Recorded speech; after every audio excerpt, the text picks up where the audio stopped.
Hello everyone, welcome to our show Gadget कुराकानी।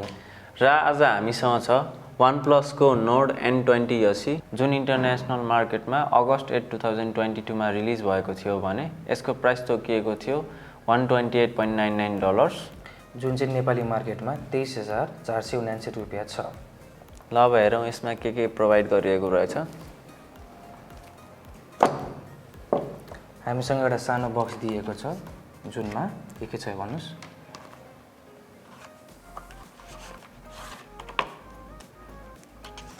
एउटा SIM ejector छ, त्यसका साथसाथै सेफ्टी म्यानुअल र क्विक स्टार्ट गाइड छ। अनि यो नेभर सेटल भनेको चाहिँ के हो? यो नेभर सेटल भनेको चाहिँ OnePlusले आफ्नो युजर्सहरुको लागि बेस्ट एक्सपिरियन्सको लागि एउटा निकालेको ट्यागलाइन हो, मोटो भनौं न एउटा। त्यसका साथसाथै हामीलाई एउटा सिलिकन कभर पनि प्रोवाइड गरिएको छ जसले मोबाइललाई प्रोटेक्सन गर्नमा हेल्प गर्छ। र अब यो हाम्रो Nord N20 Se र अहिले एकछिनमा हेरौँ ल भित्र के छ अझै हेरौँ। हामीसँग छ यता 30 वाटको सुपरभोक चार्जर, 33 वाट। यसले चाहिँ 0 to 100% ओन्ली इन 69 मिनेट्समा कम्प्लिट गर्छ, चार्ज हुन्छ मजाले। र 50% चार्ज हुनलाई चाहिँ यसमा 34 मिनेट्स लाग्छ भने यो सुपरभोक टेक्नोलोजी भनेको चाहिँ यो मोबाइलहरु कुनै बेला सर्ट सर्किट भइहाल्यो भने चाहिँ यसले मोबाइललाई हानि हुनबाट बचाउँछ। र हामीसँग छ type A to type C charging cable जुन चाहिँ अनट्याङ्गेबल वाला हो। र अब जाउँ हाम्रो फोनतिर।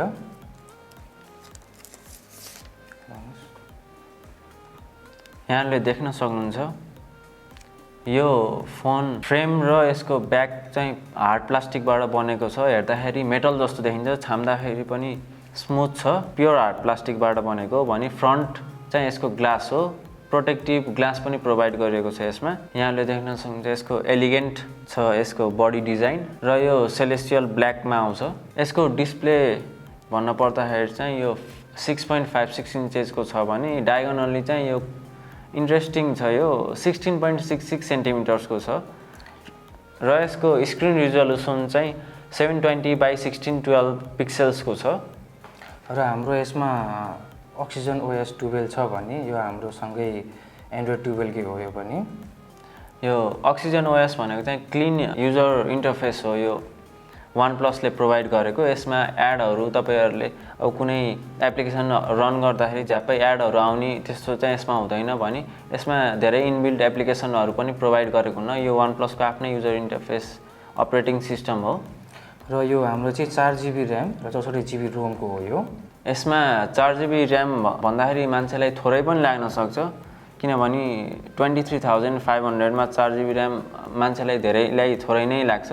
बट यसमा प्लस पोइन्ट भनेको के छ भने यसमा 2GB र्याम चाहिँ भर्चुअल मेमोरी एड गर्न मिल्छ, त्यो चाहिँ इन्टरनल मेमोरीबाट। र इन्टरनल मेमोरी यसको 64GB छ भने यसमा एक्सपान्ड गरेर 1TB सम्म बनाउन मिल्छ।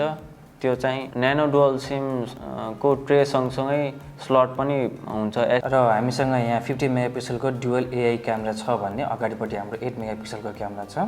र यसको इन्ट्रेस्टिङ कुरा के छ भने पछाडिपट्टि मेन क्यामेरा 50 मेगापिक्सलको छ भने अर्को सानो क्यामेरा 2 मेगापिक्सलको डेप्थ सेन्सर क्यामेरा प्रोवाइड गरेको छ। डेप्थ सेन्सर क्यामेराको यसले चाहिँ मान्छेहरुलाई आजकल पिक्चर एकदम राम्रो क्वालिटीको फोकस्ड र ब्याकग्राउन्ड ब्लर भएको पिक्चर खिच्न मन लाग्छ, त्यसको लागि चाहिँ यसले एकदमै हेल्प गर्छ। र मान्छेहरु आजकल टिकटकमा इन्स्टाग्राममा रिलहरु बनाउने, भिडियोहरु बनाउने धेरै त्यसमा इन्गेज्ड हुन्छन्। र त्यसको लागि चाहिँ यसको 50 मेगापिक्सलको क्यामेराले with the help of AI एकदम बेस्ट क्वालिटीको भिडियो त्यसका साथसाथै फोटो पनि खिच्न मिल्छ।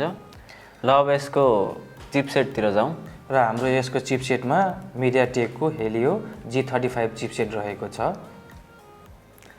यो MediaTek Helio G35 चाहिँ 3 इयर्स पुरानो चिपसेट हो। अहिले मार्केटमा G90 प्लस सम्मको आइसकेको छ MediaTek को। बट यो मार्केटमा नयाँ चिपसेट आयो भन्दैमा यो स्लो भन्ने चाहिँ छैन, किनभने यसमा चाहिँ 2GB सम्मको र्याम एक्सपान्डेबल छ, भर्चुअल मेमोरी एक्सपान्डेबल छ। र यसले चाहिँ हजुरहरुले अब मान्छेहरु आजकल हेभी सफ्टवेयरहरु, हेभी एप्लिकेसन जस्तै PUBG गेमिङ अथवा त्यस्तै फोटो एडिटिङ सफ्टवेयरहरू धेरै जिबीको भए पनि बट यसमा चाहिँ राम्रोसँग त्यो एक्सेस गर्न मिल्छ, चलाउन मिल्छ र यसमा कुनै ल्याग हुने पनि हुँदैन। र हाम्रो एक्सप्यान्डेबल मेमोरीको साथले हामीले फ्री फायर, पबजीहरू पनि मजाले ल्याग नभइकन खेल्न मिल्छ यसमा। र अब यसको साउन्डतर्फ लागौँ। साउन्डको कुरा गर्दाखेरि चाहिँ यसमा डुअल स्पिकर छ, एउटा माथि एउटा तल र यो यसमा म्युजिक बजाउँदाखेरि चाहिँ अब सानोतिनो उफर जस्तै नै मजाले बज्छ। कुनै फङ्सनहरूमा तपाईँले अब कुनै उफरहरू चाहिएला भन्न पर्दैन, यसबाट मजाले ठुलो रेन्जसम्ममा म्युजिक गइरहेको हुन्छ। र हाम्रो यसमा फिङ्गर सेन्सरको साथसाथै फेस अनलक पनि छ र हाम्रो फिङ्गर सेन्सर यो साइडमा रहेको छ। बेसिकल्ली यो फोनसँग इयरफोन प्रोभाइड गरिएको हुँदैन। यहाँहरूलाई किन्न इच्छुक हुनुहुन्छ भने ओहो बजारमा गएर यहाँहरूले किन्न सक्नुहुन्छ। ओहो बजारबाट किन्दाखेरि यहाँहरूलाई फोनको साथसाथै एउटा फ्रीमा एयरबड पनि प्रोभाइड गरिएको हुन्छ। त्यसको इन्फर्मेसन तल डिस्क्रिप्सन बक्समा प्रोभाइड गरिएको छ। Thank you for staying with us. Hit like, subscribe and bell icon for our upcoming videos. Namaste.